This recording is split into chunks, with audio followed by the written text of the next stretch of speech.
दोस्तों general insurance corporation of India की तरफ से एक बहुत ही बढ़िया नोटिफिकेशन आई है। ये गवर्नमेंट की री इंश्योरेंस कंपनी जो कि दुनिया के 10th लार्जेस्ट री इंश्योरेंस कंपनी, ठीक है। तो बहुत ही अच्छी ऑर्गेनाइजेशन है जिसमें 110 पोस्ट के लिए वैकेंसी आई है, ठीक है। इंपॉर्टेंट डेट क्या है, आप 4 तारीख से इसका फॉर्म भर सकते हो, 4 दिसंबर से। आखिरी डेट 9 दिसंबर है और 5 तारीख को मतलब 5 जनवरी को इसका एग्ज़ाम टेंटेटिव मतलब 90% चांस है कि हो जाएगा, ठीक है। एडमिट कार्ड 7 दिन पहले आपको देखने मिल जाएगा, ठीक है। अब बात करें वैकेंसी की तो जनरल में 18 वैकेंसी निकली जिसके लिए कोई भी ग्रेजुएट अप्लाई कर सकता है और जिसका पोस्ट ग्रेजुएशन है या फिर MBA वो डिज़ायरेबल है पर ज़रूरी नहीं है, ठीक है। लीगल में बात करें तो आपके पास बैचलर डिग्री होनी चाहिए लॉ में और उसके लिए सिर्फ 9 पोस्ट निकली है। HR में बात करें तो कोई भी डिग्री के लिए अप्लाई कर सकता है लेकिन इसमें पोस्ट ग्रेजुएशन मांगा है HRM में और पर्सनल मैनेजमेंट में, ठीक है। तो ये स्पेशलिस्ट कैटेगरी हो गई। इंजीनियरिंग में आप अपनी डिग्री देख सकते हैं कि कौन सी फील्ड से मतलब कौन सी टेक्निकल फील्ड से इसमें वैकेंसी है, ठीक है। जैसे कि मैं बताऊं कि एरोनॉटिकल के लिए, मैकेनिकल के लिए, सिविल के लिए, इलेक्ट्रिकल के लिए और IT में भी है। देखो IT में BTech मांगा है, कंप्यूटर साइंस इंफॉर्मेशन टेक्नोलॉजी।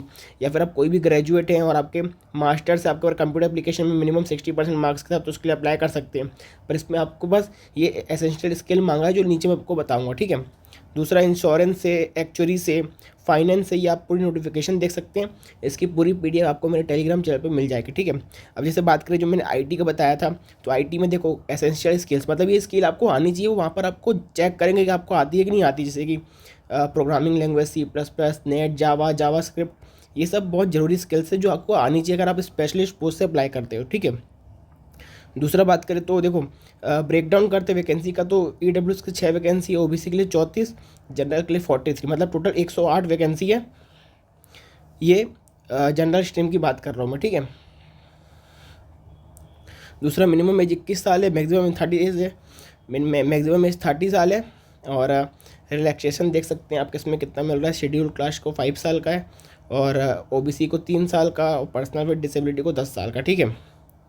और इसमें जो आपका सैलरी की बात करें तो 85,000 पर मंथ आपको मिलने वाली है। आपकी जो पोस्टिंग होगी वो मुंबई के कॉर्पोरेट ऑफिस में होगी इनके। और जो मुंबई के जो प्रेजेंट जो वहाँ पर लीज अकोमोडेशन मिलता है वो 45,000 पर मंथ तक का मिलता है। तो मतलब समझ सकते हो कि बहुत ही अच्छी जॉब है। अगर आप इन दोनों को मिला लोगे तो 1,30,000 के ऊपर चले जाएगी आपकी सैलरी। तो बहुत ही अच्छी अपॉर्चुनिटी है। अगर आपकी तैयारी बहुत अच्छी है तो बिल्कुल इसके लिए अप्लाई करो, छोड़ना मत इसको, ठीक है। और दूसरा बात करें आप सिटी देख सकते हो कहाँ इसका पेपर होने वाला है। और इसके पेपर की बात करें तो पेपर में पार्ट ABC होगा। पार्ट A जो होगा वो हाई ऑर्डर रीजनिंग एबिलिटी और क्रिटिकल थिंकिंग होगा। ये बहुत ही डिफिकल्ट पेपर होता है। इसको आप कंपेयर कर सकते हो SBI PO मेन से। इसमें जो क्रिटिकल जो लॉजिकल रीजनिंग आती है वो भी उसी लेवल की आती है और रीजनिंग में जो पजल और सिटिंग अरेंजमेंट आते हैं वो भी SBI PO मेंस लेवल के आते हैं, ठीक है। जो पार्ट B होता है वो भी उसमें भी रीजनिंग आकर, लेकिन इसके रीजनिंग क्वेश्चन बहुत ईजी होंगे। इसको आप RRB PO के प्रीलिम्स लेवल से कंपेयर कर सकते हो जो कि बहुत ईजी है। उसमें थोड़ा इंग्लिश का पोर्शन भी रहेगा और जनरल अवेयरनेस का पोर्शन रहेगा और क्वांट का मतलब न्यूमेरिकल एबिलिटी और कंप्यूटर लिटरेसी का, ठीक है। आप मार्क्स का ब्रेकडाउन देख सकते हो। और जो पार्ट C होगा वो डिस्क्रिप्टिव होगा। इसमें आपको ऐसे प्रिसाइज एंड कॉम्प्रिहेंशन के ऊपर डिस्क्रिप्टिव बेस्ड होगा। टोटल मिलाकर 150 क्वेश्चन होंगे, 150 मार्क्स होंगे और क्वेश्चन कितने होंगे 123, ठीक है। ये स्पेशलिस्ट वालों के लिए आप देख सकते हैं।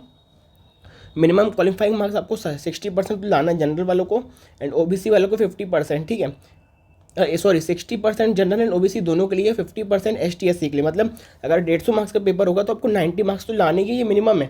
उसके ऊपर कट ऑफ जाएगी वो अलग बात है, ठीक है। और ये सिर्फ डिस्क्रिप्टिव के लिए नहीं, ये सिर्फ रिटन टेस्ट के लिए नहीं है, ये इंटरव्यू को मिला के भी। जैसे मान लो आपका 150 मार्क्स का पेपर है रिटन वाला और इंटरव्यू 100 मार्क्स का, तो कितने होगा 250 मार्क्स। तो 250 मार्क्स का 60% तो आपको मिनिमम ला के लेके ही आना है। उसके ऊपर कट ऑफ जाएगी वो अलग बात है, ठीक है। ये उन्होंने बताया। तो टाइमिंग की बात करें तो 30 मिनट मिलेंगे आपको पार्ट ए के लिए, मतलब सेक्शनल टाइमिंग होने वाली है। तो पार्ट ए के लिए बहुत कम टाइमिंग दी गई क्योंकि पार्ट ए बहुत डिफिकल्ट होता है, ठीक है। उसमें 40 क्वेश्चन करने आपको 30 मिनट में, बहुत ज़्यादा डिफिकल्ट पोर्शन है ये। और जो पार्ट B है 60 मिनट्स वो ये बहुत मतलब ज़्यादा मिनट दे दिए हैं इसमें क्योंकि ये जो पार्ट जो होता है वो बहुत ईजी होता है। इसको आप आराम से 60 मिनट से कम टाइम में कर लोगे, ठीक है। बाकी ये पार्ट ए के लिए बहुत कम टाइम दिया गया है, ठीक है। अब बात करें इसकी फॉर्म फीस की तो फॉर्म फीस में बहुत ज़्यादा है। 1,000 रुपये फीस, 1,000 रुपये फीस है। तो आप सोच समझ के इस फॉर्म को अप्लाई कीजिएगा। अगर आपकी अच्छे से तैयारी है तो ही इसके लिए अप्लाई कीजिएगा, ठीक है। बाकी मैंने सारी डिटेल आपको बता दी। इसका PDF आपको मेरे टेलीग्राम चैनल में मिल जाएगा। तब तक के लिए गुड बाय।